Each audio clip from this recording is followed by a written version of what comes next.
கருத்தம்மா திரைப்படத்திற்கு பின் 22 வருடங்கள் தோல்வியை மட்டுமே சந்தித்த பாரதி ராஜா. இதற்கான காரணம் இதுதான். 1994ஆம் ஆண்டு பாரதி ராஜா இயக்கத்தில் வெளியான திரைப்படம்தான் கருத்தம்மா. எத்தனை படம் 1995க்கான தேசிய திரைப்பட விருதை வென்றுள்ளது. கருத்தம்மா திரைப்படமானது வணிக ரீதியாக வெற்றி பெற்றது மற்றும் ஆண்டின் பிளாக் பஸ்டர் மூலம் பாக்ஸ் ஆஃபீஸ் வசூலில் 5 கோடிகளை வசூலித்தது. அந்த ஆண்டின் பிளாக் பஸ்டர் தவிர இப்படம் 3 தேசிய திரைப்பட விருதுகள், 4 தமிழ்நாடு மாநில திரைப்பட விருதுகள் மற்றும் சிறந்த திரைப்படத்திற்கான பிலிம்பேர் விருது தமிழ் ஆகியவற்றை வென்றது குறிப்பிடத்தக்கது.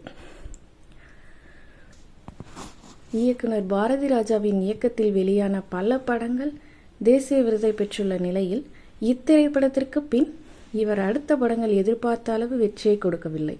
அதற்கு காரணம் மண் வாசனை மாறாமல் படம் எடுக்கக்கூடிய அவரது தனித்தன்மையாகும்.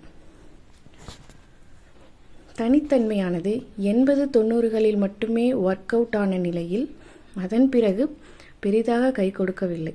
இதன் மூலம் 22 ஆண்டுகள் திரையுலகில் இருந்து வெற்றி படங்களை கொடுக்காமல் பிரிந்து போய்விட்டார் என்று கூறலாம். சில காலம் சின்ன திரையில் தெற்கத்தி பொன்னி என்ற தொடர்கதையை நாடகமாக எடுத்தார் என்று குறிப்பிடத்தக்கது.